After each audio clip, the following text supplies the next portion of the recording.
We have atoned for our sins last year. This very year, we have not only atoned for our sins, we have spilled, we have shed blood, they have shed our blood.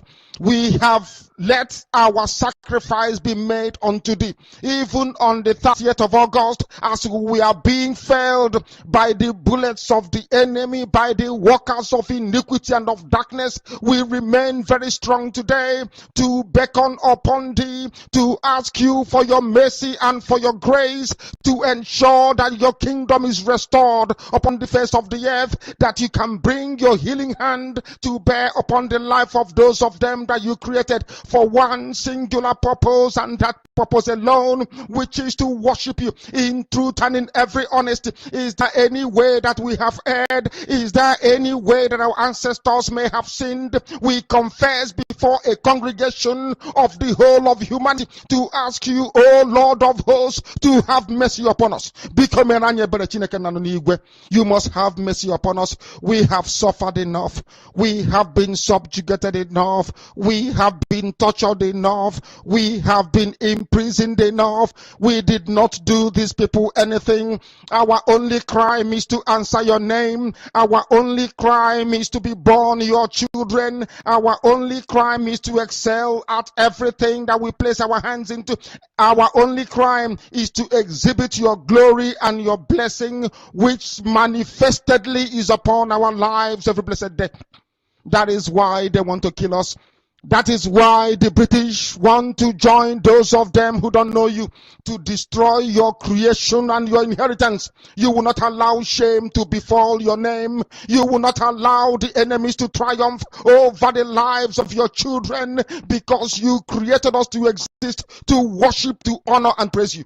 That is exactly what we are going to do when this Biafra comes. It will come in truth and in every honesty, because we remain every blessed day whiter than white and whiter than snow. Is there any way that we have sinned that you cannot forgive us our trespasses, to enable us to fulfill your own word, which was spoken thousands of years ago, that instead of what you promised not to come to pass, that heaven and earth will cease to exist.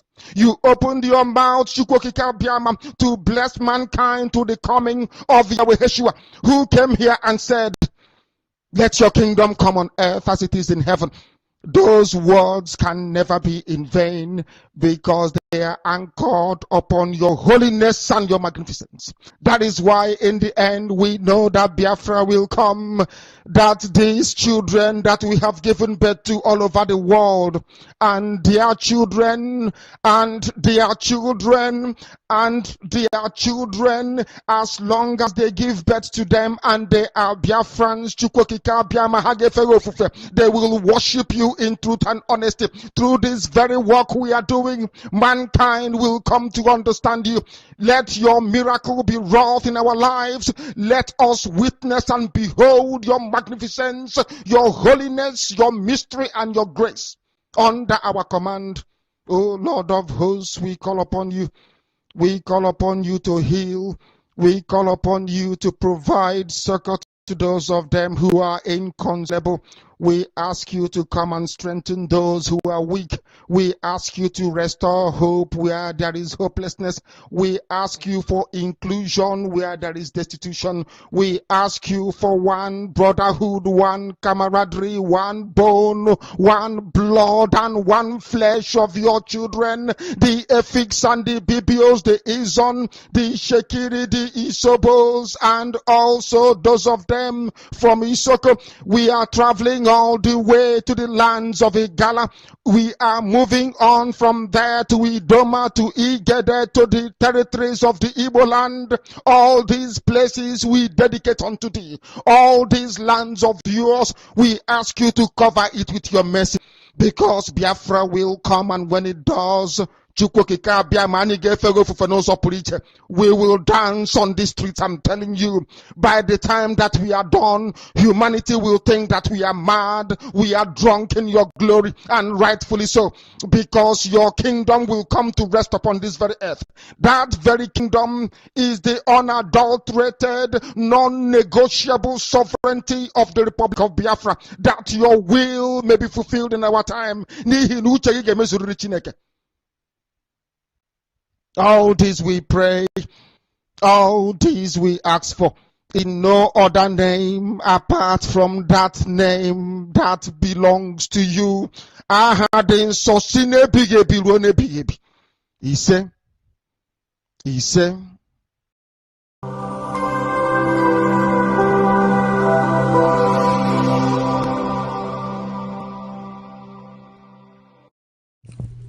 IPOB, one family. Biafrans all over the world. If we want safety and security for our people, then let's continue to support Eastern Security Network. All donations are welcome. No contribution is too small or too large. Do your part, knowing that freedom is in our hands, and together we must all rise to the occasion.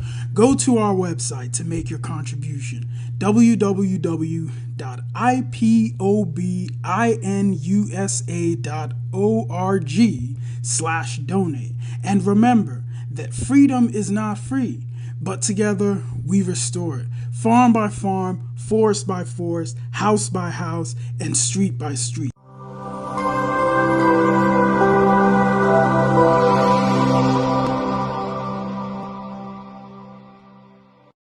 Us to understand this very evening, we are facing a very formidable array of enemies, both external and within, and we are going to overcome each and every one of these obstacles. That I can assure you, that they may know that the God we worship is an invisible God, not a God that was wrought by the hands of men. For we do not worship idol, and we can never ever worship idol. Is impossible. This very family, this IPOB, belongs to the Most High. And that is how it's going to be until Biafra comes and beyond, to eternity. This evening, I want to place it on record that our enemies are intensifying their attack against us from every corner. I am not saying this as lamentation or complaint. I am only trying to prepare our people for what is to come. You are being prepared for what is to come. The time has come to separate the chaff from the wheat itself. Our march is very, very near. The enemies are trembling, they are quaking, they are doing all they can to try to stop us. But they have failed very woefully, and they will continue to fail. But I want to tell you that we are getting attacks from everywhere all over the world. And very soon, they will buy over some of you. Some of you, they will buy some of you over. The spirit of Oba Biasika and Ifajuna are still in some of you. When the time comes, they will buy you over. I am not doing this program tonight to ask all of you to be strong. I am doing it to remind you, not that if they succeed in buying you over, you're not going to stop what we are doing. You can't. You cannot. Not in a trillion years. But I need you to appreciate one very simple fact.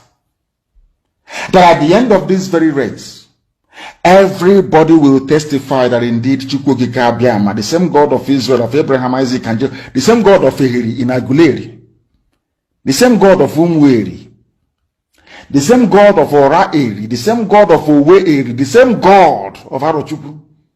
Not to be no bad, the true God, one true God. You will know that indeed, not only is he omnipotent, that same God is the owner of this very agitation. No human being can stop it. We have enemies. And we need to be very, very careful, both within and without. Very, very careful. The next 2 weeks will be very pivotal. Next 2 weeks will be very, very important in the life, or should I say, in this very mission that we have embarked upon. The devil will do everything. And you are going to watch spectacularly how we are going to destroy and shame the enemy.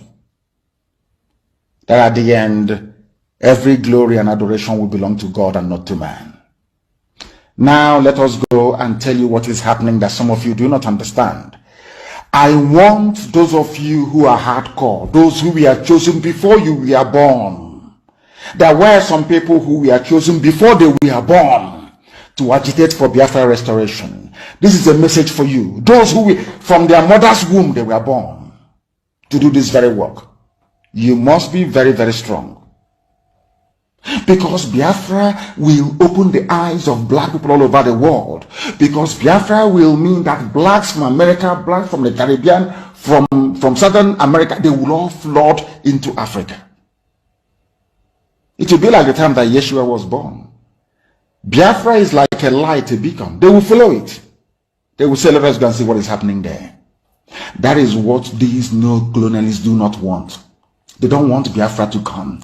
I am telling our people so they understand. The mountains, I didn't say one mountain, the mountains in front of us that we need to overcome. And for us to overcome it, we need to be very strong mentally, mental strength. Just like when you're doing anything in life, and it appears as if you are being buffeted from everywhere. That is the time that you no longer rely on willpower or your muscles. You go to your brain to endure and to persevere and to keep going until you overcome. That is the stage we are in right now. To make sure that our brain is in gear to confront everything the Janjaweed has to throw at us. We don't have money. Their budget is over $20 billion to fight us. They can bribe Facebook. They can buy them off. They can do anything they like. They can come to some of you and bribe you off. They can promise you what you've never had before. They can give you maybe a house in Dubai. They can promise you a vehicle. They can tell you, oh, we'll make you vice president. They can promise you anything to make sure that you're like them. But this very IPOB, this very hardcore is not going to move. And I will tell you why we can't move.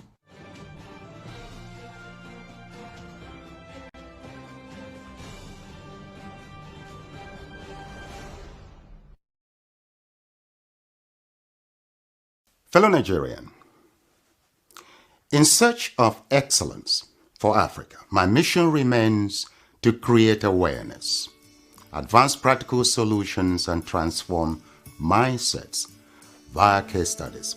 Together, let's midwife deliverance for our race, country, and continent. Please share this video. I am Dr. Israel Noyerem Davidson. Thank you. In 2001, US-led forces overthrew a Taliban-led Afghan government following the 9/11 attacks led by the Al-Qaeda leader Osama bin Laden. For the next 20 years, the US and allies enforced democratic ideals, built up Afghan security forces, and provided operational air cover. The Taliban continued to attacks. Now, eventually, under President Trump, the US promised to pull out if Taliban agreed to stop attacks and hosting terrorist groups. Today, the Taliban militants have declared Islamic Emirate of Afghanistan and overrun most of the country at lightning speed with little or no resistance from the 300,000 US trained and heavily equipped Afghan forces. US general could not believe an army could crumble at that rate. I did not, and nor did anyone else, see a collapse of an army that size in 11 days. There'll be many postmortems on this topic, but right now is not that time. It is believed the Afghan soldiers, though diehards, had unquenchable allegiance to jihadist ideologies practiced by Taliban. They were Afghan soldiers by day, Taliban at heart, and Taliban at night. A situation some suggest currently exists in Nigeria too. So Afghanistan was simply handed over to the mullahs, to govern based on their shared jihadist ideological leaning. The south and middle belt of Nigeria should wake up with urgency. The Afghan situation is cooking fast in Nigeria today. Afghanistan is number 1 on global terrorist list. Nigeria is number 3. Second. I'm asking a very pertinent question. Is Nigeria working for you? Major General Muhammadu Buhari, retired, knew the solutions to Boko Haram till he finally became president. He asked ex-President Jonathan to resign because of insecurity. He cried empathetically. He promised to end Boko Haram in 3 months. But now, he's telling us he's done his best to arm the military. Why isn't he resigning? Governor Fashola knew the solutions to providing stable power supply till he became Minister of Power, and darkness pervaded the land. After trying hard and giving excuses like he only plays a supervisory role, the ministry was assigned to someone else. Power grid, still they collapse. The NSAS protests were tagged insurrection. In fact, someone said Aisha Yusufu ought to be in jail for instigating violence.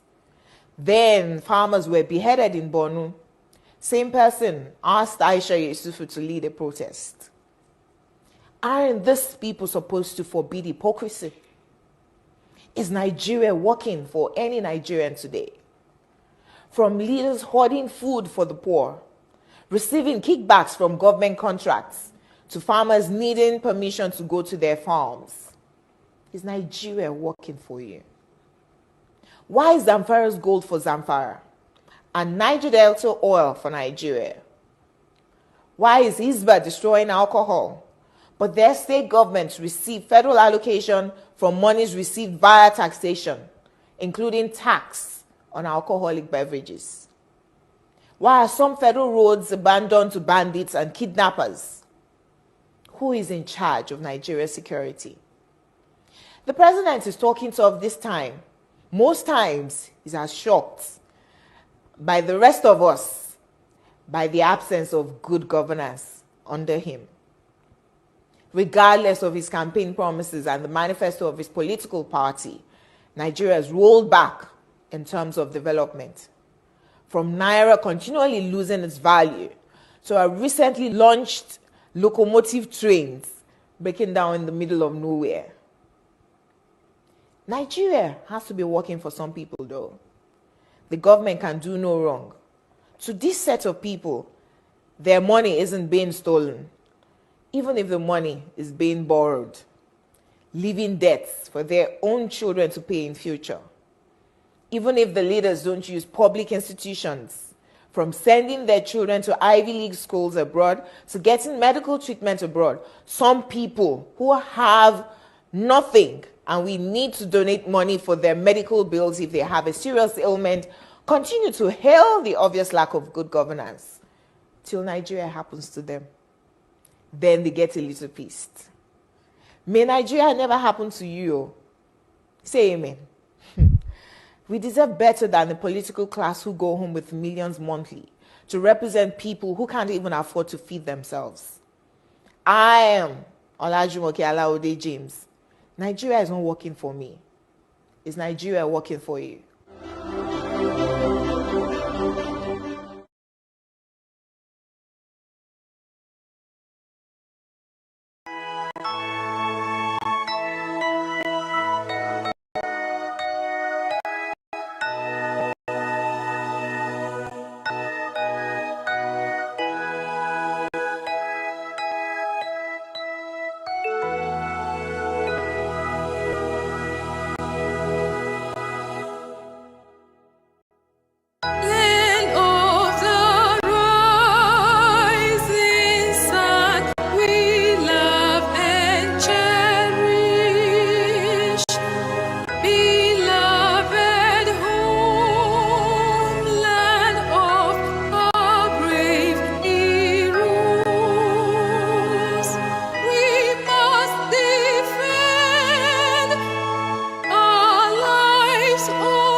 must listen to her. Of course, you must go and listen to Simon Ekpa, who is doing a very fantastic job.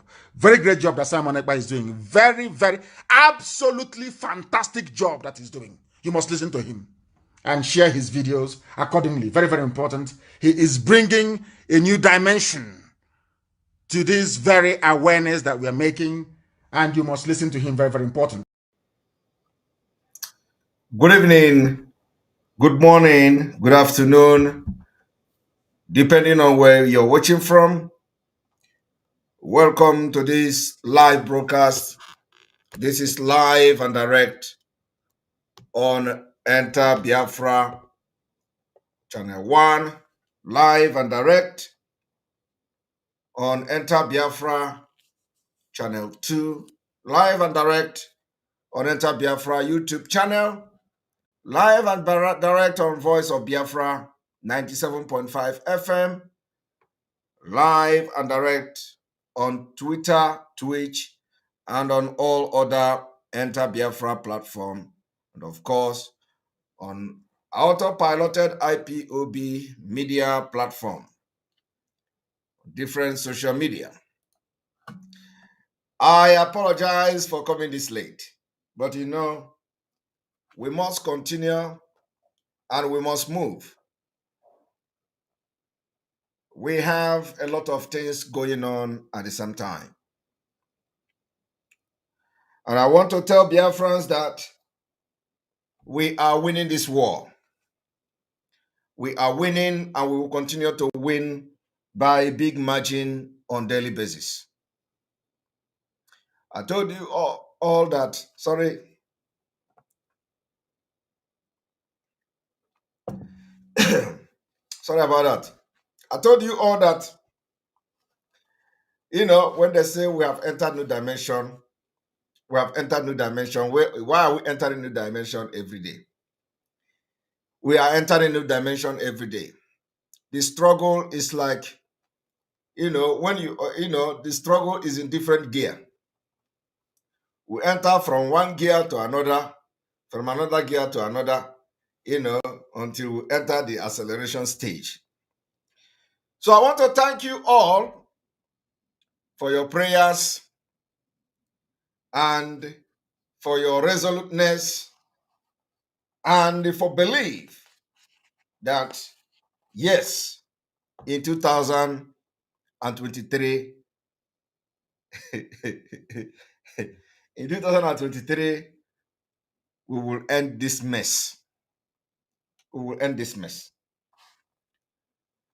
Today, as you can see on the screen, Nigeria's dangerous diversity that made Atiku Abubakar a billionaire and rendered every other person in northern Nigeria, especially in Adamawa, where Atiku Abubakar came from, poor. The reason we want to leave Nigeria is when Atiku Abubakar was on a live show during the 2019 presidential election. He was asking the journalist, do you know how I become what I am today? Do you know how I become what I am today? Do you know what I went through to become Atiku Abubakar? I want to tell you what Atiku Abubakar went through. Atiku Abubakar is a product of Nigeria, and the product of Nigeria are criminals. I want to tell you today that when we say Nigeria breed criminals, we are not just lying. And because of the dangerous diversity that made Nigeria what it is, Nigeria can never have a structure to checkmate people like Atiku Abubakar and bring them to justice. In Biafra, we are going to have law that will bring people to justice when they become criminals. Now, I want you to listen to this. I'm asking a very pertinent question. Sorry, not this one. One moment.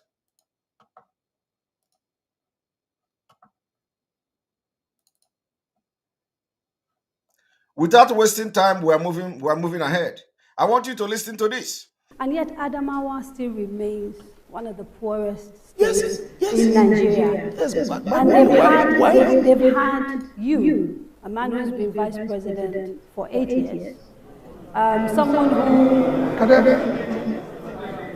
I am going to ask the questions no matter how you shout, so you might as well just let me talk. I am going to ask the questions. So the Adamawa still remains one of the poorest countries, and therefore, if you talk about people who want to look at antecedents, because you kept talking about your record, and so it's a fair question for people to ask. If your home state has not seen an appreciable change as a result of your major sitting in an office of that of the vice president, why should we believe you would do better for the rest of Nigeria? Again, you have got it wrong, because you didn't try to compare what was it before and now. That is the Nigeria. They say Atiku was making reference to his record, just like his counterpart, Peter Obi, who want to distract Biafra people, are making reference to his past record. They have something in common. They have similar thing in common, the way they claim in their past record. I want you to understand that this is the Nigeria you are defending. You don't know what I want to do, right? You don't know what I want to do. I'm going to shock you people today. All right, let us go there.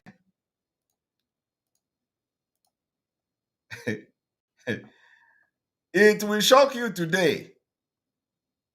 You don't know how prepared we are, right? I want to open Atiku's nyash in broken language. But before I do that, let us listen to Atiku, how Atiku claim, do you know what made me? Do you know how I become Atiku Abubakar? Do you know me? Do you know this, what I went through to become Atiku Abubakar? So we are going to allow this thing to roll. Today, give us the numbers. I may not be able to give you the numbers, but today... So I can tell you. Oh, well, you can tell me, but then you have to convince me that you have the right...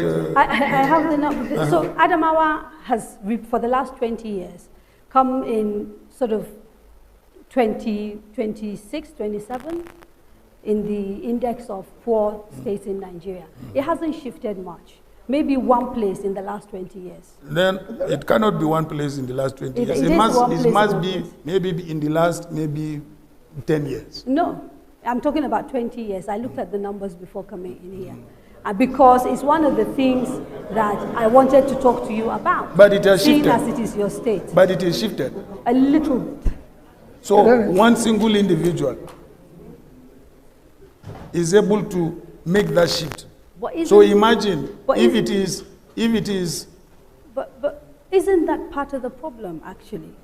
That how? In all your influence, you've not been able to build another you in Adamawa or someone close to you. Do you know how long it took me? That is all about you. Do you know how long it took me to be what I am? Do you know from what background I came? Okay. So we don't know from what background you came. We don't know how long it took you to be what you are today. But I am going to expose you to the world. The world is going to know that thing that you have been hiding. That thing that you say, do you know what it takes you? Do anybody know what it takes you to be what you are today? Do we know the background you are coming from? We have come to tell the world your background. We have come to tell the world how you are what you are today. And the reason why the people in Adamawa are dying of poverty. So I was told when I was researching this that there are two major employers in Adamawa. One is the state government and the second is you. Yeah. Okay. One is the state government and the second is Atiku Abubakar. Atiku Abubakar came from a very poor background and all of a sudden he is now bragging and boasting on how, do you know where I come from? Part of the conversation we had was, how come the economy of Adamawa is not getting bigger enough. This is a place, like you pointed out, rich in agriculture and a lot of other things, and yet people are stuck in poverty. They've had people at the highest possible office. Now, you all have listened to Atiku. So, my fellow Biafrans, my fellow one Nigeria nincompoop, the one Nigerian idiotic people, those election of 2023, those campaigning for election, I want to tell you the person that all of you are looking up to for Nigeria. And let me tell you, what I am doing today is not different from every other. Atiku is not different from Obi. Atiku is not different from Asiwaju Bola Tinubu. I am just trying to tell you how bad Nigeria is and why Nigeria is not a choice and why we must destroy Nigeria before Nigeria destroys us. Nigeria have actually destroyed a lot of generation before us. So we are not going to allow Nigeria to destroy this generation, and we are going to deal with Nigeria decisively.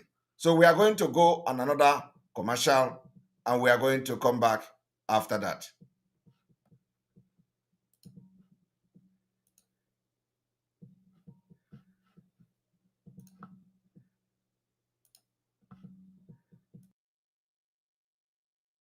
Fellow Nigerian, in search of excellence for Africa, my mission remains to create awareness, advance practical solutions, and transform mindsets via case studies. Together, let's midwife deliverance for our race, country, and continent. Please share this video. I am Dr. Israel Noyerem Davidson. Thank you. In 2001, US-led forces overthrew a Taliban-led Afghan government following the 9/11 attacks led by the Al-Qaeda leader Osama bin Laden. For the next 20 years, the US and allies enforced democratic ideals, built up Afghan security forces, and provided operational air cover. The Taliban continued to attacks. Now, eventually, under President Trump, the US promised to pull out if Taliban agreed to stop attacks and hosting terrorist groups. Today, the Taliban militants have declared Islamic Emirate of Afghanistan and overrun most of the country at lightning speed with little or no resistance from the 300,000 US trained and heavily equipped Afghan forces. US general could not believe an army could crumble at that rate. I did not, nor did anyone else, see a collapse of an army that size in 11 days. There'll be many postmortems on this topic, but right now is not that time. It is believed the Afghan soldiers, though diehards, had unquenchable allegiance to jihadist ideologies practiced by Taliban. There were Afghan soldiers by day, Taliban at heart, and Taliban at night. A situation some suggest currently exists in Nigeria too. So Afghanistan was simply handed over to the mullahs to govern based on their shared jihadist ideological leaning. The south and middle belt of Nigeria should wake up with urgency. The Afghan situation is cooking fast in Nigeria today.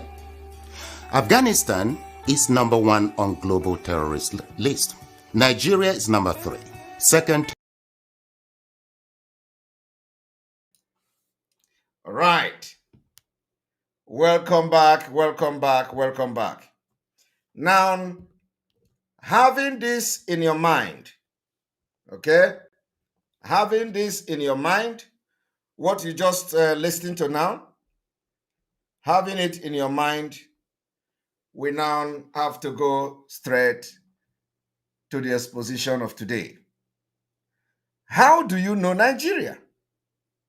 How well do you know Nigeria?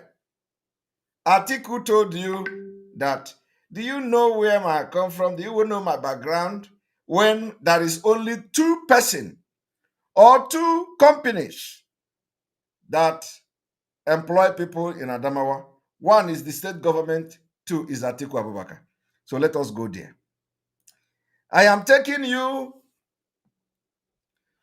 to what I call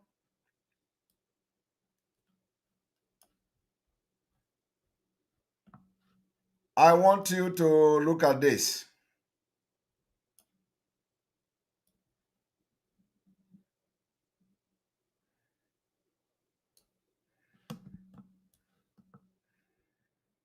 I want you to look at this. United States Senate Permanent Subcommittee on Investigation, Committee on Homeland Security and Governmental Affairs. Carl Lewis, Chairman. I want to take you to Atiku secret.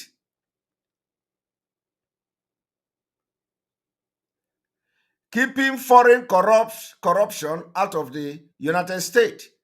4 cases, 4-case history, majority, and minority staff report. When Atiku told you, do you know how I become Atiku? This is where Atiku become Atiku.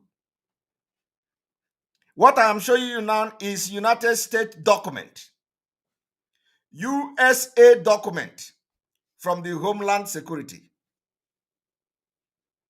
So if you, for that woman that was worried, that was surprised when Atiku say, do you know how I become Atiku? Do you know my background? Do you know what I have done? Nigeria made him, because Nigeria breed criminals. I want you to understand that some of you, what you don't know, this same Atiku today, Nigeria have forgotten about him. Nigeria forgive him because Nigeria made him a criminal. Nigeria now have swept Atiku under the carpet. All of a sudden, they are even carrying Atiku, and they are jumping party from PDP, from APC to PDP, where everybody is already, including myself, campaigned for Atiku, because that is what in 2019 I campaigned for Atiku and Obi. That is what you do when you are under the influence of Nigeria. You do evil. You support criminality. You support corruption. So those of you today that are shouting for PVC or are shouting for election in 2023, I am not blaming you. You are under a serious spell of Nigeria. You are under the influence of criminal. You are under the influence of corruption. You are under the influence of a devil that Fulani control from their coven. So I am not surprised. That is why I will always come to tell you until you get delivered. Because I know before 2023, some of you will deliver yourself by yourself. Because Nigeria, indigenous people of Nigeria will rise up against this election. Nigeria cannot exit 2023.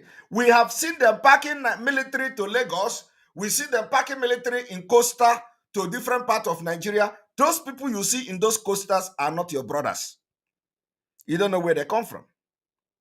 But they are going to do everything to continue to maintain Nigeria. And we are going to do everything to make sure that disintegration of Nigeria will be in 2023 election. Now, Permanent Subcommittee on Investigation, United States Senate. United States. The document, when we come with our own, we come with document. Released in conjunction with the Permanent Subcommittee on Investigation, February 14, 2010, hearing. The reason why I am doing this thing is that after all these things, you ask yourself a question. Has Atiku Abubakar returned the money? Has Atiku Abubakar been punished by Nigeria law for crimes, corruption, stealing? No. So I just want you to go through this document so that you know that the document I'm showing you now is a United States of America document. Now let us go straight to page 3. We will go to page 3 and we will go to page 173. We'll go to page 3 and we'll go to page 173. That is why whenever these people come and talk, we are different. We do investigation, we do research, and then we come to tell you the secret that you don't know. That is where we are different. So we are going to keep our eye on the ball, just like our leader said. And keeping our eye on the ball is what we are doing, and we continue to do that tomorrow. So let us go to page 3. Page 3 said, as you can see, this is page 3, Atiku Abubakar. This is Atiku's case. This is Atiku's case history from 2000 to 2008. I want you to listen to how Atiku become Atiku today, that he was asking that journalist. Do you know how I become Atiku Abubakar? Do you know what I went through? Do you know my background? In fact, we are going to play that in again so that you will hear him ask that question. And yet Adamawa still remains one of the poorest states in Nigeria. Yes, but And why? they've had you come in sort of 26, 27 in the index of poor states in Nigeria. It hasn't shifted much. Maybe one place in the last 20 years. Then it cannot be one place in the last 20 years. It must be maybe in the last maybe 10 years. No, I'm talking about 20 years. I looked at the numbers before coming in here. Because it's one of the things that I wanted to talk to you about. But it has seeing shifted. as it is your state. But it has shifted. A little bit. So one single individual is able to make that shift. So imagine if it is. But isn't that part of the problem, actually? Okay. No. In all your influence, you've not been able to build another you in Adamawa. No, another Atiku in Adamawa. Do you know how long it took me? That is all about you. Do you know how long it took me to be what I am? Do you know from what background I came? Okay. Do you know how long it took me to be what I am? Do you know from what background I came? That was the two questions. Do you know how long it took me to be what I am? Do you know from which background I came? Now we are going to take you to the journey of Atiku's life so that you know how long it took Atiku to be what he is today. So we are going there. Atiku Abubakar. Atiku Abubakar.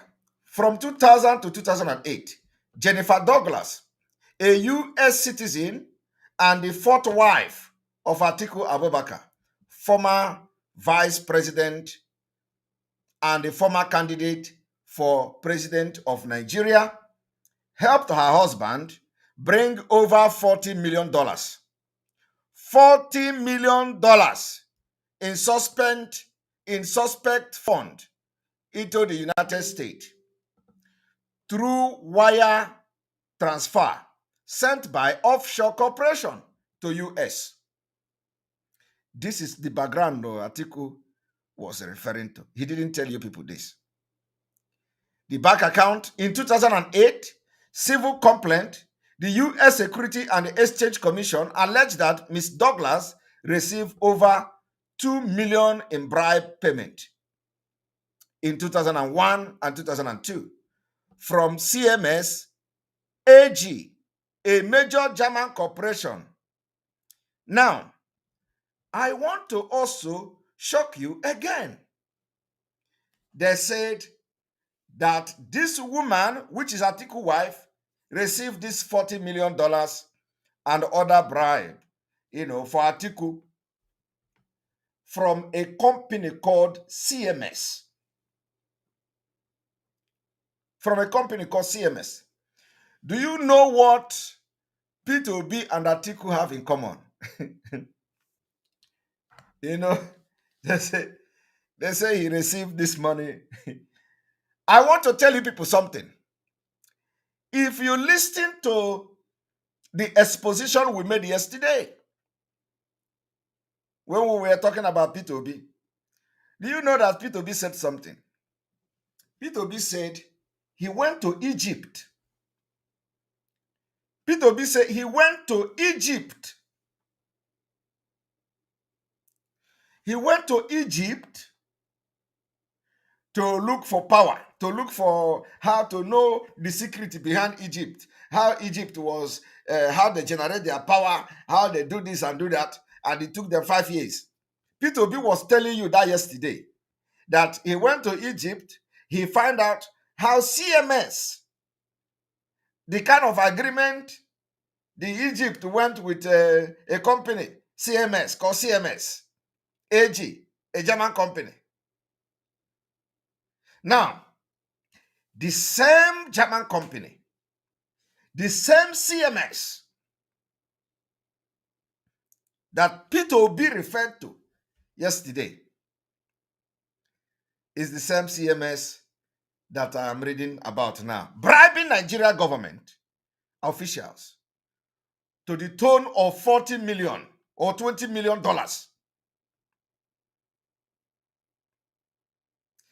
If a CMS company that is a German company can bribe government official of $2 million, $20 million, $40 million, and so how much contract did Nigeria government give to this CMS? I want you to I want you to think about it. And then Ken also said Jennifer Douglas Abubakar is the managing partner at Meyete Allah Law in Nigeria. Jennifer provides strategic counsel and general advisory to government environment in Nigeria. I want you people to know the Nigeria you are shouting about election in 2023. Do you know that during the time Abba Kaere, the late Abba Kaere, when Abba Kaere went to Germany, where he contracted COVID-19,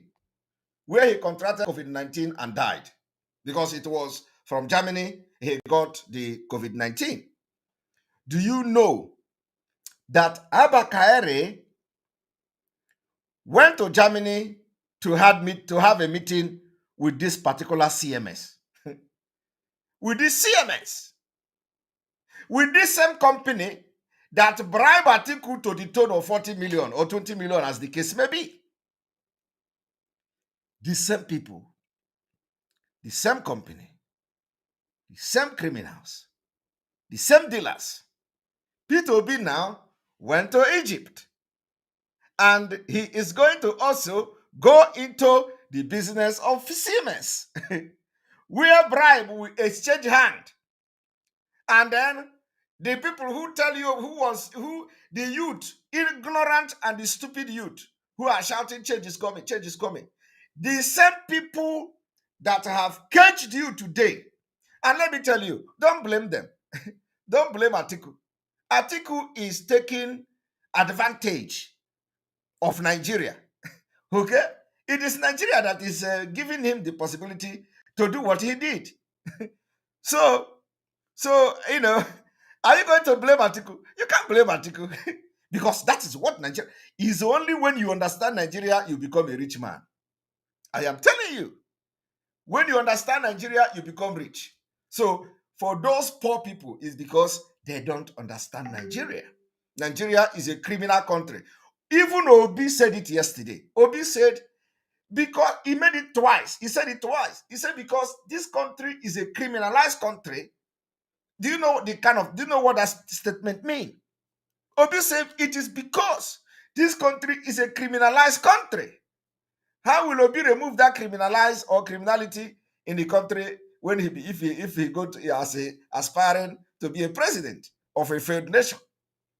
So now I am taking you to the journey of the history of Atiku Abubakar. So we continue. A German company, a German corporation. While Ms. Douglas denied wrongdoing, this same CMS has already pleaded guilty to US. As the woman and Atiku try to do their Nigeria criminal-minded behavior of always denying, the company that gave them money already pleaded guilty. already pleaded guilty in the US, criminal charges, and settled civil charges related to bribery, and told the subcommittee that it sent the payment to one of her US accounts. In 2007, Mr. Abubakar Atiku was the subject of corruption allegation in Nigeria related to Petroleum Technology Development Fund. Are you hearing it? Abakaire is this police Abakaire, the Abakaire that died during the COVID-19, the old man that was ruling Nigeria, in proxy. So now, of the $40 million in suspect fund, 25 million was a wire transfer by offshore corporation into more than 30 US bank account opened by Mrs. Douglas, primarily by Jimsy Trust Company Nigeria Limited, Let's Go Limited Incorporated, and Sima Holding Limited. The US bank maintaining those accounts were at times unaware of her PEP status, and they allowed multiple large offshore wire transfer into her account. As each bank began to question the offshore wire transfer, Mrs. Douglas indicated that all of the funds came from her husband, Atiku Abubakar, and professed little familiarity with the offshore corporation actually sending her money. When one bank closed her account due to the offshore wire transfer, her lawyer helped convince other banks to provide a new account. This is how the Nigerian money was being moved, while Atiku became the biggest employer in Adamawa State today, and he is now telling these journalists, do you know what I went through? Do you know my background? Do you know how long it took me to become Atiku Abubakar? This is what made Atiku Abubakar a criminal. A criminal.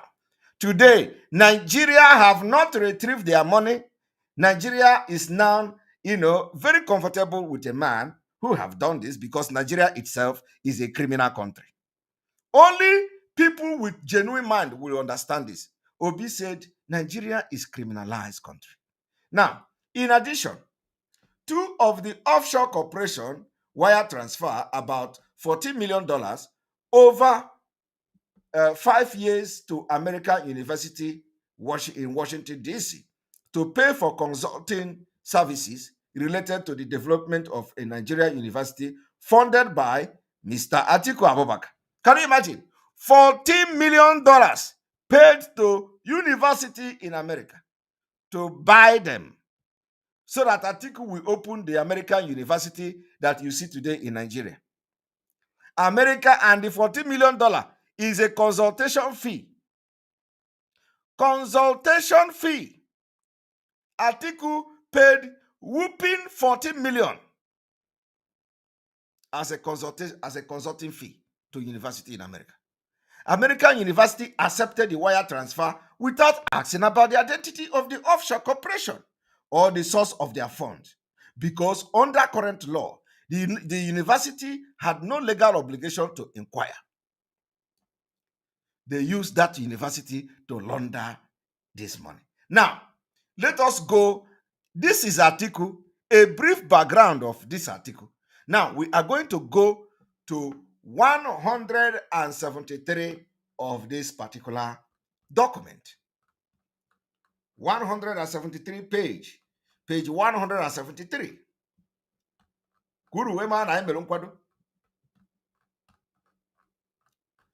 I want you to understand how all this thing connected. How all this thing connected. The same CMS today is everywhere. Atiku have not returned this money. The EFCC have not busted Atiku house like they did to Roger Sokorocha. They have not imprisoned Atiku like they imprisoned Ojo Zokalo. All these things happening today, nobody has ever questioned Atiku of this money. Nobody. And they are paying $14 million to university. Thank you very much. when ASU is always going on strike. These are the people that you want, and this Nigeria, the people that are shouting, oh, 2023, most of them are now not even going to school because ASU is on strike. Now,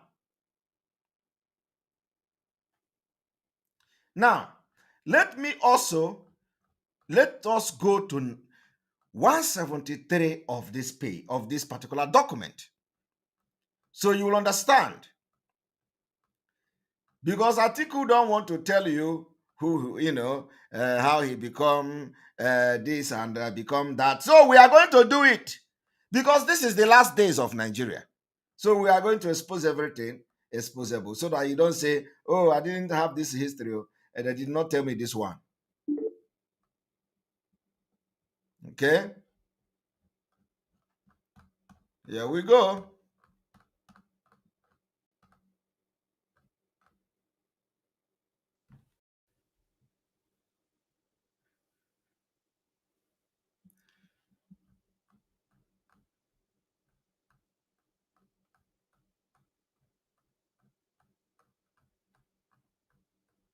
This is page 173. Somebody is saying,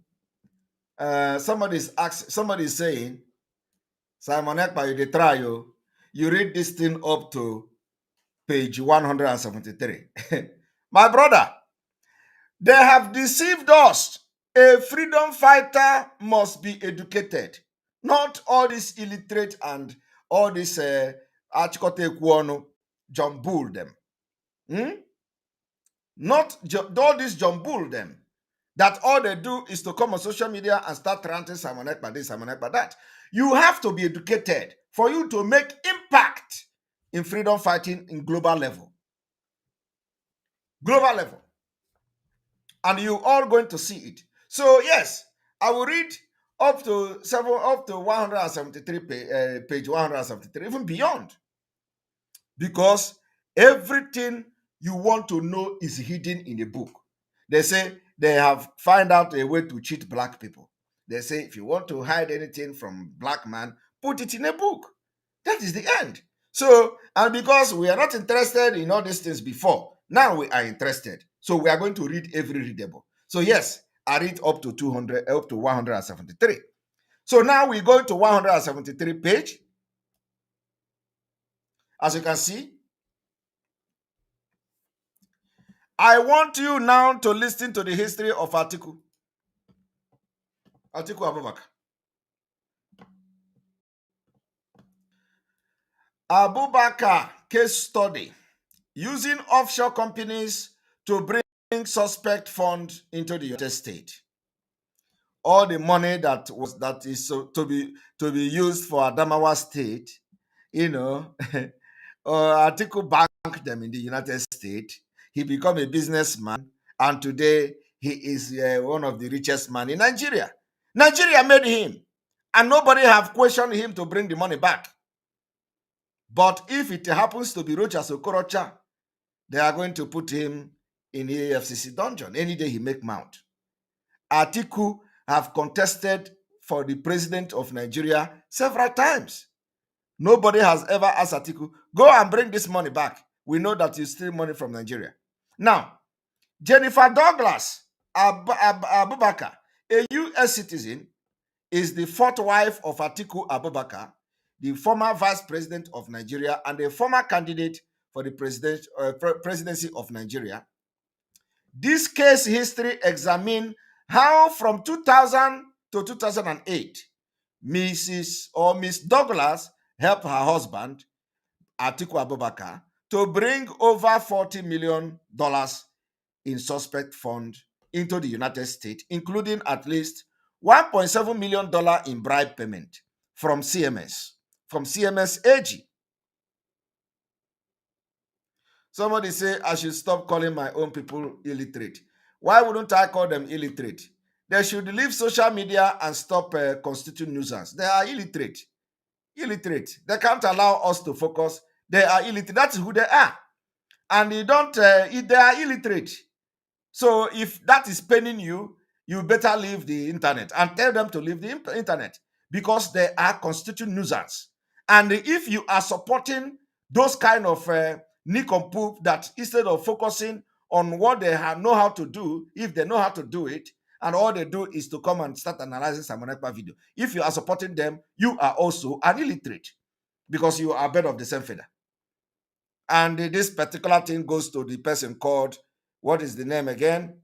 You say Vera Nwosa. Vera Nwosa, you are also bird of the same feather. And let me tell anybody, we are not looking face this time around. If you come and talk anyhow, we talk to you anyhow. We give you front and back and even side by side. So if you talk again this rubbish, you will be blocked straight away. We don't need all this nonsense talk. If you talk again, just one comment from this Vera, you will be blocked. Go to watch them, because these are the people you want to be watching. Don't come here. These are for people that are very pure in mind. Our program are for educated people, because every person that watches us are educated. You can be educated either formally or informally. You don't need to go to school to be educated. But the people that are constituting nuisance and illiterate, they know themselves. So if you come here to comment rubbish again, you will be blocked and go back to your illiterate people and enjoy them. I don't even know what you are doing here. All right. And then we continue. So, you see, the CMS $1.7 million bribe payment from this AG, a German company, the corporation, and the over $38 million from little known offshore corporation, primarily Let Go Limited Incorporated, this Genese Trust Company Nigeria Limited, and the Sima Holdings Limited. Now, over half of the suspect fund, nearly $25 million, were wire transferred by the offshore corporation into the U.S. bank account opened by Ms. Douglas. For most of the time period, examine the U.S. bank with those accounts were unaware of MD Douglas' PEP status, and they allowed multiple large wire transfer into her account from the offshore corporation. As over time, each of the bank began to question the wire transfers into her account, the Ms. Douglas indicated that all of this fund came from her husband, Atiku Abubakar, and professed little familiarity with the offshore corporation actually sending money to her. Now, records indicate that Ms. Douglas used most of the fund placed into her account to support a lavish lifestyle in the United States, paying credit card bills and the household expenses in large range of $10,000 to $90,000 per month, including substantial legal and accounting bills. She also transferred funds to accounts she opened for the Gede Foundation, a non-profit corporation she established in 2002. And when they are transferring this money, you will be calling them, oh, Mrs. Atiku, she have foundation. Oh, Atiku Foundation, let us transfer money there. And the American University of Nigeria, this same American University of Nigeria, stolen money was used to fund the American University in Nigeria. Now, how much is this university is making today? The university, if Nigeria is a country, should be forfeited. Nigeria government should have forfeited that particular university, sealed it, collect the university from Atiku, because the money that Atiku used to set up the university is a proceed from crime, a proceed of corruption. So, and I don't know whether that university is still existing today. Of course, it should. Making money. So, for the fact that there is an authentic report from the United States government, how Atiku funded American University, even bribing American University branch in the United States with $40 million. By now, that university should have been taken away from Atiku Abubakar. But if it was P2B, they would have taken it away, strip him that the university. I don't know whether the university is still there, but because I know Nigeria very well, and I have not investigated about the university, but believe me, because of what I know about Nigeria, that university is still in existence till today. And nobody will take it away from Atiku because they are the Fulanis, the Kabas. So, a university that Mr. Abubakar funded in 2003 and whose name reflects its association with American University in the United States. You all know that when they wanted to fight Atiku Abubakar that time, they say, oh, that American University is not accredited. Oh, when this government wanted to fight him during the campaign, they said they have closed the American University, American University of Nigeria. They have closed it. They know that this university is a proceed of corruption, stealing money from Nigeria to open a university. And now we have seen how Atiku Abubakar opened that university. But because he's a Fulani, instead of him to, instead of the Nigerian government to collect the university from him, they rather say, oh, it is not accredited, or they strip him away off of their accreditation or whatever. Something happened, I remember, during the last election. There was something like that. Oh, they froze Atiku's school and all that. It is not possible. He is part of them. Now, an additional 14 million of the suspect fund were wire transferred by two of the offshore corporations, Let's Go and the Genesee Trust Company, to American University to pay for consulting fee related to this American University in Nigeria. You see? So that $14 million paid to American University was to fund this particular, to give them the right to open this university in Nigeria. That costed Atiku $14 million. Today, how much is Atiku making from that university? That university ought to have belonged to Nigerian government. American University official told the subcommittee that they understood the fund came from Mr. Abubakar and they never inquired why the wire transfer were sent by an unfamiliar offshore corporation. At least another $2.1 million was wire transferred by the Genesee Trust Corporation to account controlled by Edward Weddingfield, a U.S. lawyer who provided legal services to Ms. Douglas and Mr. Abubakar and this particular university in Nigeria.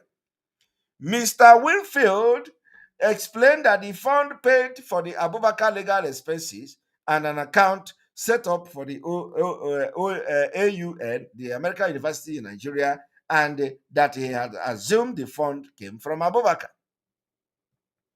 All of them are all criminals. Are you people seeing it? Over the years, question has been raised about the source of Mr. Abubakar's wealth. Just like the journalist is now asking, why is it only you that have money in Adamawa State? Why every other person is wallowing in abject poverty? Atiku responded, you do not know what I went through to become what I am today. So we are now telling you part of it. They say that over the years, questions have been raised about the source of Atiku Abubakar's wealth. How can you be wondering the source of his wealth? Nigeria is what is making him. Okay? Nigeria is what is making him. So Nigeria is a country that breeds criminals, terrorists, and all manner of crimes. They say he spent 20 years in the Nigeria Customs Service. Atiku spent 20 years in the Nigeria Customs Service and then worked in the private sector for 10 years. He worked in the private sector for 10 years. That is 30 years before serving as Vice President of Nigeria from 1999 to 2007. While Atiku was the Vice President, Mr. Atiku was the subject of corruption allegation relating to Nigeria Petroleum Technology Development Fund. Nobody has ever prosecuted Atiku in Nigeria because he is a Fulani cabal. Cabal. He is a Fulani cabal. So, have you ever heard that Atiku was in the DSS or Atiku was in EFCC and all that? Never. In December 2008, the U.S. Security and Exchange Commission alleged in a formal complaint against CMS AG, a German company, that among other actions in 2001 and 2002, CMS wire transferred $2.8 million in bribe payment to a U.S. bank account belonging to Ms. Douglas as part of a scam to bribe Nigeria officials. As part of a scam to bribe Nigeria officials. In response to this and other legal action, CMS admitted to engaging in widespread bribery. CMS admitted while Atiku and Jennifer, they were still playing the Nigeria blood, Nigeria criminal mind.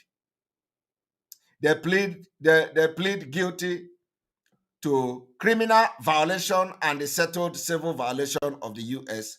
Foreign Corrupt Practices Act and agreed to pay over 1.6 billion. CMS agreed to pay over $1.6 billion in civil and criminal fine. I want to remind you people today that this $1.6 billion will also come from Nigeria. They used Nigeria to commit this fraud. They agreed to settle out of court and they paid American government $1.6 billion. This $1.6 billion will also come, the part of it will also come from Atiku and Nigeria government under the control of Fulani.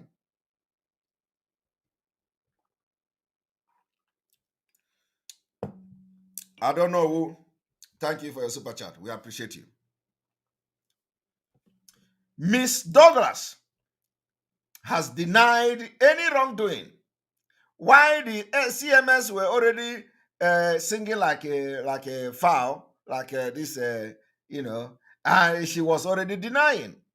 But the subcommittee has obtained financial record showing the transfer of over $1.7 million from CMS AG to Ms. Douglas' account at Citibank. Mr. Abubakar Atiku has attributed his substantial wealth to Fortunate Investment. Are you hearing it? Fortunate Investment. So he is the only one God created.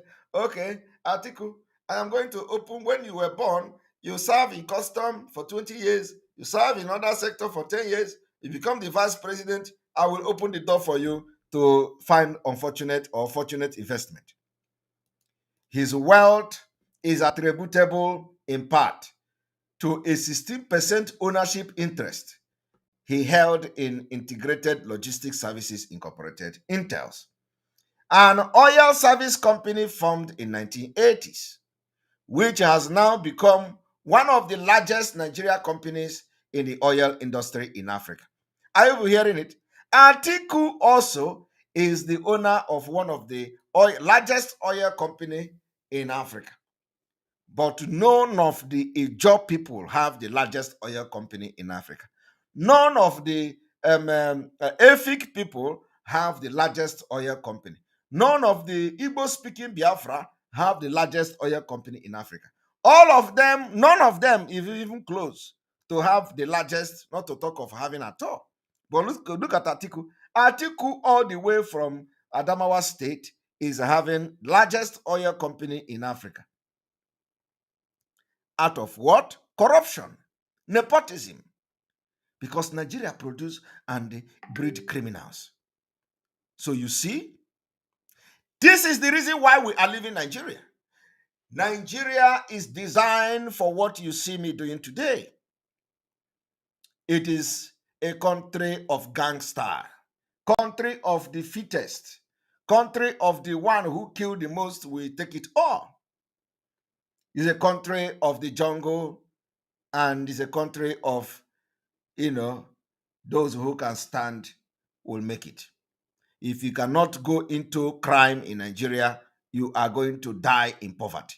And we cannot continue to support a country like that. Apart from the fact that we are now fighting for our survival. The reason why we are leaving Nigeria is for us to have the right to live.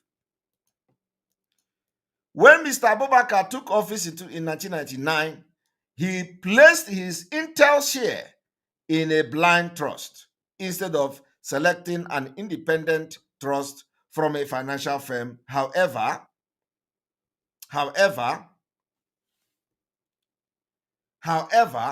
Mr. Abubakar appointed as a trustee of the Blind Trust Olen Investment Holding Limited, OLES, a Panamanian corporation that is active in the oil industry in Africa. Is closely associated with Intel's and is owned in part by Gabriele Volpi, Mr. Abubakar trusted friend and business partner. Olen served as the trustee of the Abubakar Blind Trust from 1999 to 2003. When the trustee exchanged Intel shares for shares in Olen, thereby making the trust part owner of its own trustee, Olen then resigned from the Abubakar Blind Trust and was replaced by Guinness Trust Company Nigeria Limited, a Nigeria shell company that was formed the day before the appointment of Atiku. Mr. Volpi is one of the three trustees of the Guinness Trust Company whose sole activity is managing Abubakar Atiku Blind Trust.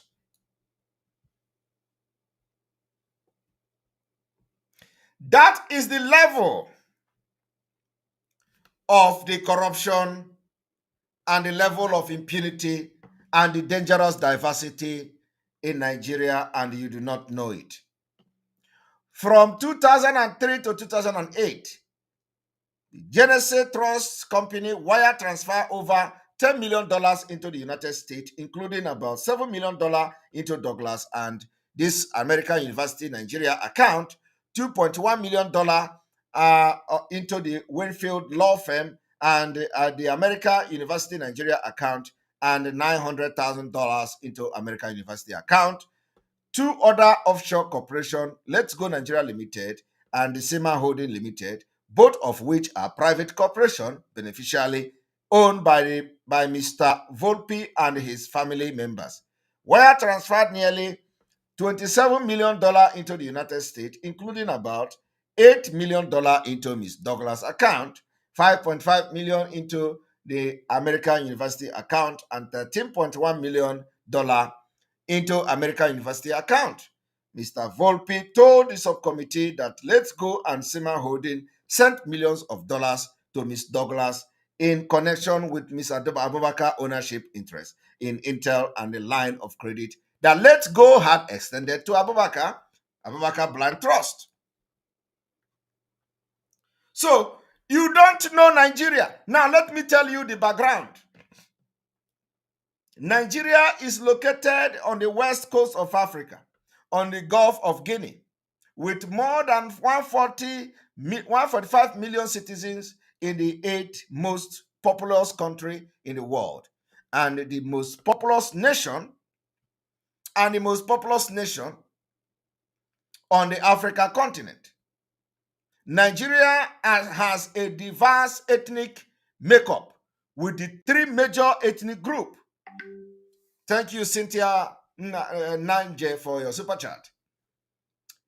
This particular ethnic group, the Hausa, you cannot see Fulani here. But today, this particular setup has been changed by them because they are no longer hiding the Fulanization of Nigeria. So you hardly see Hausa. It is now Hausa Fulani. But in this particular America document, they say the three major ethnic groups in Nigeria is the Hausa, the Igbo, and the Yoruba, comprising nearly 40% of the population. The official language of Nigeria is English, and the official currency is Naira. The predominant religions are Christianity and Islam, with Islam predominant in the north of the country and Christianity predominant in the south. This is the Nigeria and how Atiku Abubakar, become who he is today. So let us go back to Atiku Abubakar and listen to him. That I wanted to talk to you about. But it has shifted. As it is your state. But it is shifted. A little bit. So one single individual is able to make that shift. So imagine if it is. But isn't that part of the problem actually? That How? In all your influence, you've not been able to build another you in Adamawa or someone close to you. Do you know how long it took me? That is all about you. Do you know how long it took me to be what I am? Do you know from what background I came? Okay. So I was told when I was researching. Do you know how long it took me to be what I am? Do you know from what background I came? Okay. So do you know how long it took me to be what I am? Do you know from what background I came? Okay. That is what we are doing today. I was told when I was researching this that there are two. Be what I am. Do you know from what background I came? Okay. So I was told when I was researching this that there are two major employers in Adamawa. One is the state government, and the second is you. Yeah. And part of the conversation we had was how come the economy of Adamawa is not getting bigger enough. This is a place, like you pointed out, rich in agriculture and a lot of other things, and yet people are stuck in poverty. They've had people at the highest possible office. Now, you have just listened to that. Now, there is another one. There is another one, which I'm going to bring the video now. There is another video, which is different from what you are just hearing now. So we are going to bring that particular video. One moment.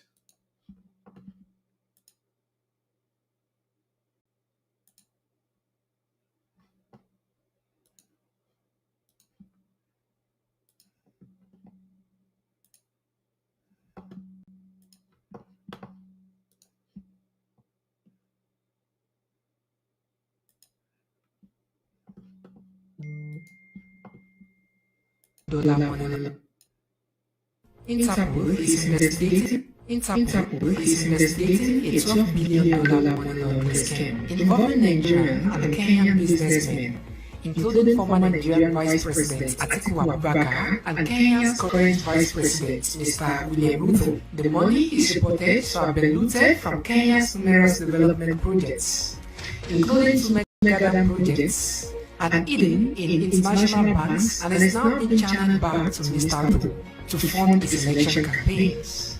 The international agency has flagged $2.5 billion, which has been transferred between Nigerian politicians and Kenyan banks linked to Mr. William Ruto under numerous businesses registered under Mr. William Ruto's wife and son's names. Interpol has also listed Nigerian Alexander Zenabu, a banker and lecturer in Dubai, as the operations money laundering advisor, enabling the businessmen to transfer the questionable funds back to Kenya, from where they have been sourced from numerous corruption operations involving Mr. William Ruto and his associates. Kenyan authorities have already frozen $56 million, which has been transferred to Mr. William Ruto by Mr. Ezenagu through two banks, and which were traced back from a corruption scam involving two mega dams and a fraudulent Italian company hired by Mr. Ruto to help steal the construction funds worth $2.8 billion for the construction of the Aro and Kiwara dams. The money Interpol has intercepted is also linked to several questionable businesses Mr. Ruto owns, including coil farms, an exclusive ranch which received payments for non-existent animals sold to the government, and most profits are hidden abroad. Interpol reports that it is these illegally stored billions that the syndicate is now trying to funnel back to Mr. Ruto, with Nigerian politicians and businessmen taking commissions for their role in the money laundering process. Both Mr. Ezenagu and former Vice President Abubakar, living in the Middle East, where the former president fled to avoid arrest and prosecution for taking part in the corruption against Nigeria. Mr. Ruto has made several trips to visit Mr. Abubakar in Dubai, and it is reported that this is where he was introduced to Mr. Ezenagu, who later married Mr. Ruto's daughter.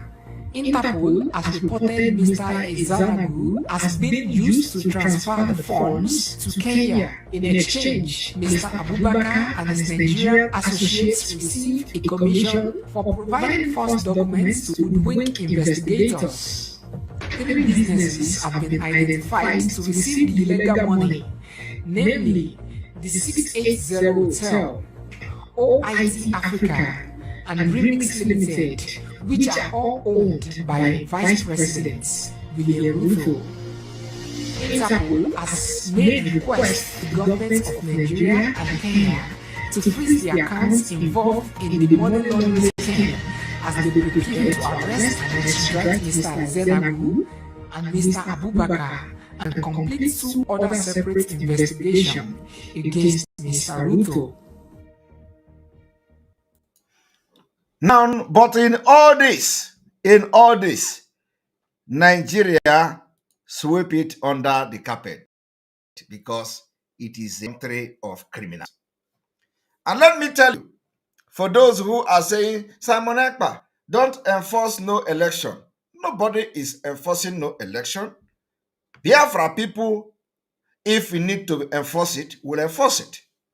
Biafra people will be the one that will say they are not going to have election in Biafra land. Our own is to give them direction. So we don't say Simon Ekpa don't enforce no election. Simon Ekpa is not enforcing the election, but we are speaking the mind of Biafra people.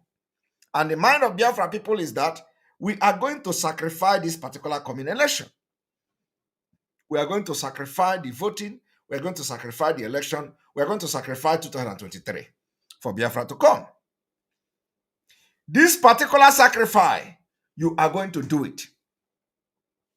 It does not require you to bring cow or chicken or goat. No.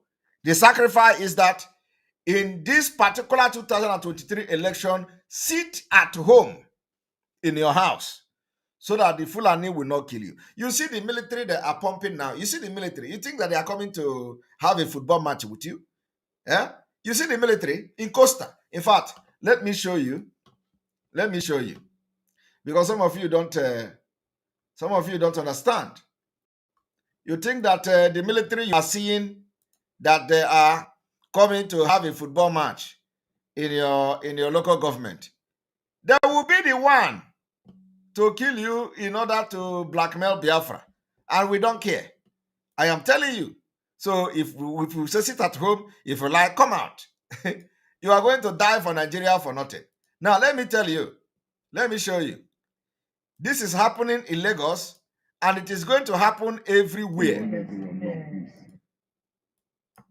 It is going to happen the same way they are pumping them now is the same way they will be pumping them to other parts of Nigeria. These people are mixed with Boko Haram members.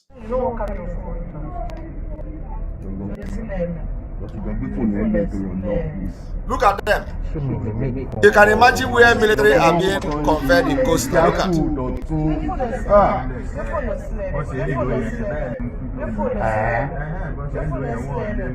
Oh God. He said, I'm putting the phone to my ear. 5, 6, 6 coastal buses now. luxury bus man. Oh yeah.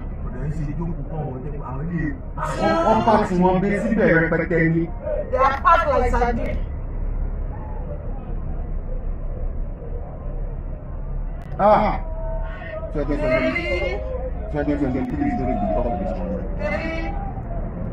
They are coming for 2023. 4.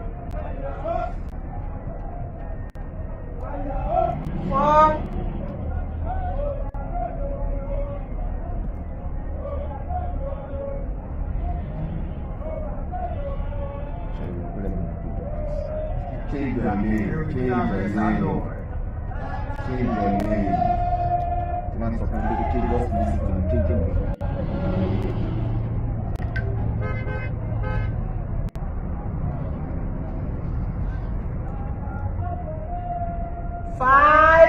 Coastal buses.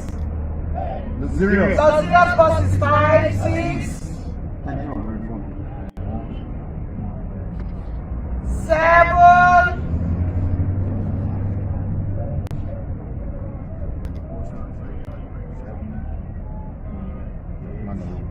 8, 8.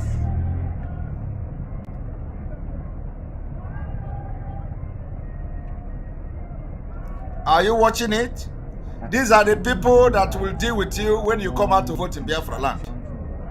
Èèyàn tó wà ní bus stop for less than 200 lánàá tó wà ní each of those buses.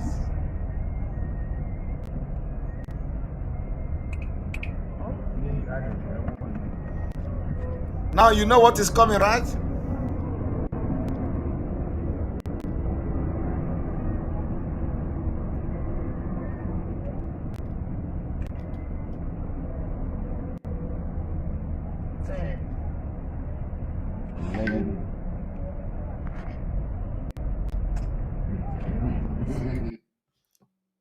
Deska Dwayne has an estimated net worth of $100 million. Born in 1993, his wealth source is unknown. Yahoo Boy. He's one of the most talked about socialite in Nigeria. That is the point. So we are going to make it very clear. Biafra people will enforce no election. It is not about preaching peace. No. The point is that Biafra people will make sure that in Biafra territory, there will be no election next year. It is going to be the sacrifice we are going to make. The last sacrifice for Biafra to come. So those of you that are asking for clarification, this is the clarification. Biafra people will enforce the no election in Biafra land. It is the clarification you seek for. And so, it is the sacrifice we are going to make. It is part of this particular sacrifice we are making. So, Biafra people, let me make it very clear. Biafra people will enforce no election in Biafra territory until referendum is conducted. We are taking this particular. You people think that I was watching all these idiots. I say, oh, you cannot stop people from going to vote. Exercise there. Who is stopping anybody from going to vote? The majority of the Biafra people are going to sit at home and they are going to protect their territory from Nigeria against Nigeria conducting election. I am telling you the fact. Save this particular video. Biafra people will sit at home during this election and they are going to fight anybody that will want to conduct election in Biafra land. That will be the beginning of the end of Nigeria. We have had enough. You have killed us enough. And we are going to, you see, freedom doesn't come with emotion. I have said it before. Those of you who think that, oh, don't worry, they are going to tell you, oh, the blame is going to be on you. You think that God is not preparing people like us for the past 1 year. For the past 1 year, all the blame in this world have been on top of me and others. Does it change me? No. Does it move me? No. So that thing that they were doing to Simon Ekpa was actually preparing Simon Ekpa for 2023 because I am going to stand my ground with Biafra people. My own is to support them. So election will not take place. That heaven will fall. Let that thing that heaven will fall in 2023 because my people have been killed. My people have been annihilated. My people have been slaughtered, and nobody is talking about it. And because they are in Nigeria, they have lost every right to speak for themselves. They are unfit to make decisions for themselves. And that is why we in diaspora have taken it upon ourselves. I was, reading what the Bloomberg or Bloomberg, whatever they were writing. The man in Aso Rock was saying, oh, European Union, come to our aid, you must prescribe IPOB, America come. This man have not called America to come. Boko Haram is killing. Come, bandit is everywhere, killing everybody. Come, they went to church to kill people in our war. They have killed people in our war. Come, we don't know how to protect our Christians. So come and help us. No, that is not part of the problem. He said that the insecurity in Nigeria that it is secessionist. Why do you call us secessionist? Why can't you call us people that want to exit Nigeria? Why are they addressing us as a secessionist? Are we secessionists? No, we are not secessionists. We are exiting Nigeria. We are exiting the evil union. The union that we were forcefully joined, and we did not consent to joining this particular evil union. So we have grown up to seek a redress. This is what is happening. It is like you have a child, you have children, and when your children, you have children, maybe you have like so many children everywhere. The children, you go into agreement with their mothers and all that. For those who have children everywhere, you go into agreement with their mother. As the children are growing up, they are going to make decisions for themselves. If the agreement you have with them is not okay, the children can decide for themselves how to live, how to relate with you as parent. For that reason, when this particular evil country entity called Nigeria was joined together forcefully, the people were not consulted. So now we grow up, we have come to age, we have come to see, we have traveled, and we say, hey, come on, we cannot accept this anymore. You can't just kill us and tell us to keep quiet. It is not possible anymore. We are now civilized and we are wise. Not only that we are wise, we are also wise and brave, and we can do anything for our freedom to come. So we are seeking a redress of this amalgamation that have turned out to be a curse on our people. And that is what every other person does. So if anybody come, let anybody come and challenge what we are doing. Let anybody come to say we have done wrong for stopping the election in 2023. We are stopping the election. The 1914 amalgamation must be readdressed, revisited. Everybody is complaining, both the big and the small. And because they are in Nigeria, they're afraid of being killed. We are not in Nigeria, okay? We reside in the civilized world where we can express ourselves, as according to the law of the country. And of course, according to international law.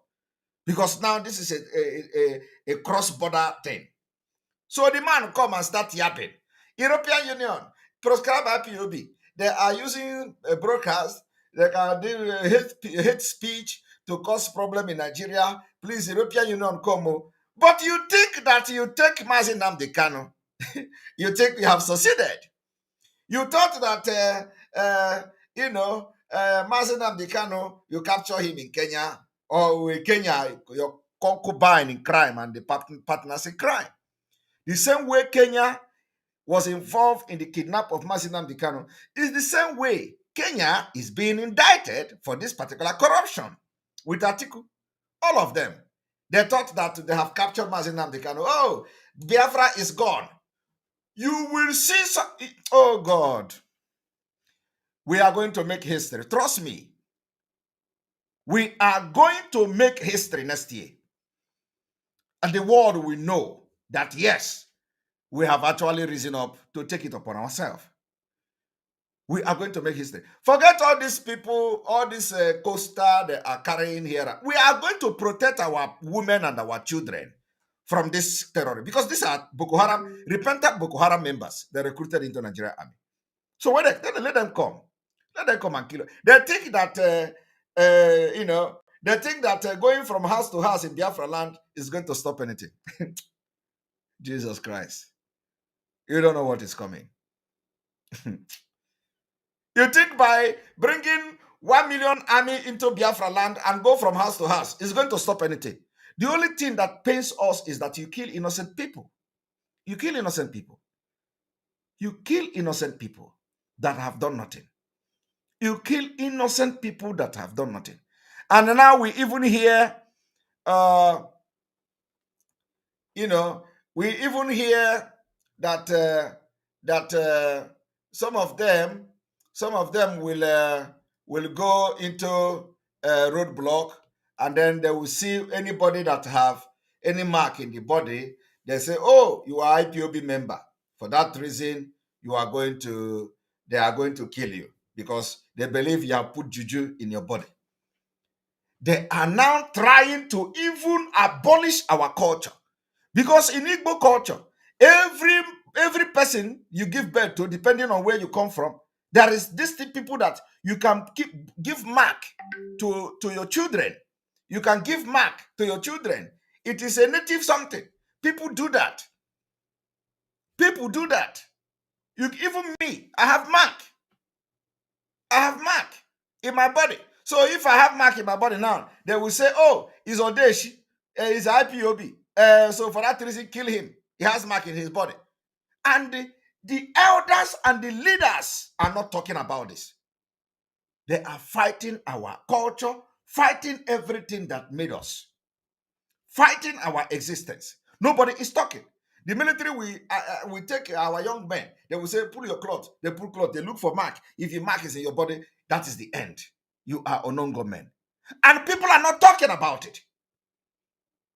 So that when everybody is hearing it, the parent in the village and the rural area will be afraid to follow our culture by giving their children marks on the body. Or when you go to Yoruba land, you see the people that give mark like this and give mark like this. You say, "Oh, this is the Odeshi, go and let us kill him." Can you do that in Yoruba land? The answer is no. But it is now on record that the Nigeria Fulani army are doing this, killing our young men for having mark on their body. And nobody is talking. Nobody is talking. So let them come. Let them bring all the Boko Haram from the northern Nigeria to come next year. Agaba the Egu. Okay, for Egu, Agabuya. Let them bring all of them to our land. But one thing we promise them is, if what we are fighting is a just cause, they will never go back. None of them will go back. But if what we are fighting is not a just cause, they will succeed. If this Biafra we are fighting is a just cause, none of these people will go back. Go and mark it. It is not about, the time of making noise is over. The time of making noise is over. Leave all these people here. Leave all the idiotic people coming to make comment. These are people who cannot even stand in their community and talk. So the only place they have power is on social media.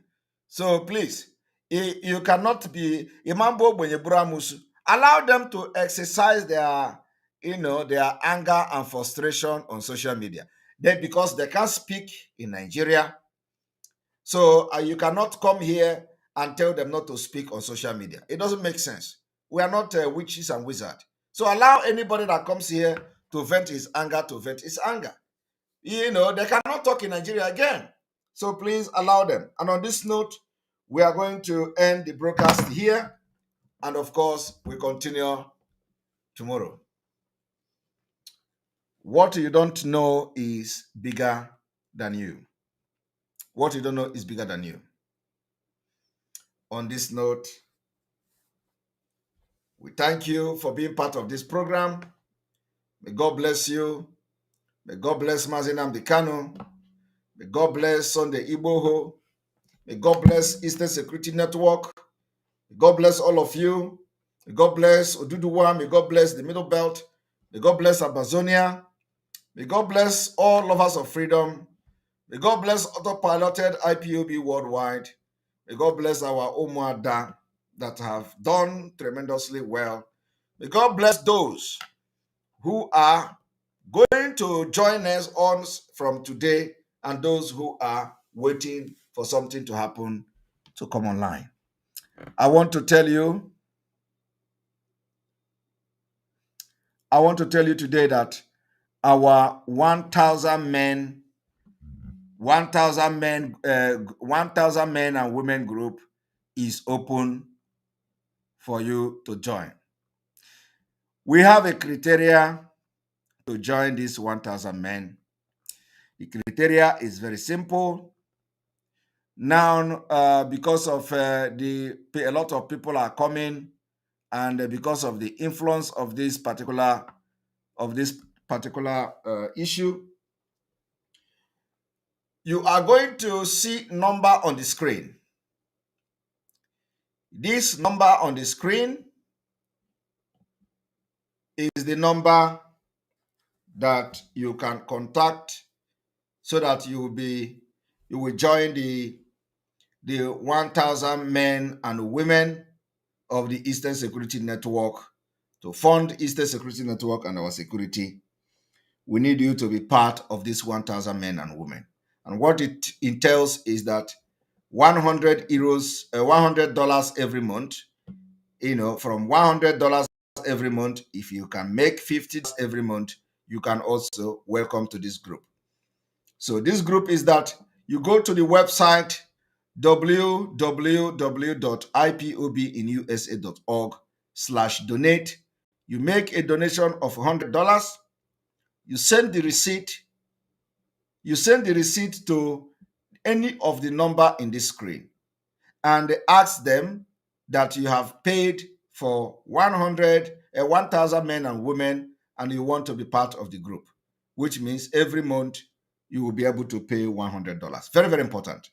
We need to get to this 1,000 before September. So one of the best things you can do in this Biafra struggle is to, advocate even for your friends to be part of this 1,000 men. We want to get to 1,000 before September. So please, make this particular payment, send your receipt to any of this number and ask them to add you to the group. And every month, fulfill that particular promise, even if it is for this year. Just take it upon yourself that from now till the end of this year, I want to be part of 1,000 men and women. Very, very important. On this note, from me, is good evening.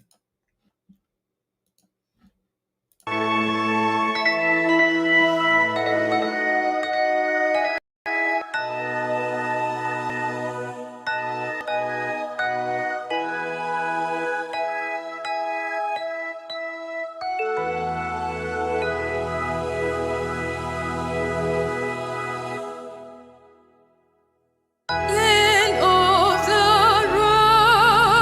rising sun.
IPOB, one family.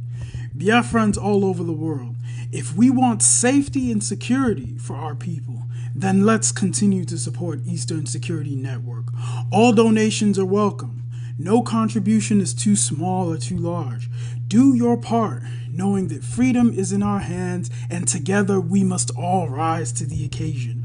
Go to our website to make your contribution, www.ipobinUSA.org/donate. And remember that freedom is not free, but together we restore it. Farm by farm, forest by forest, house by house, and street by street.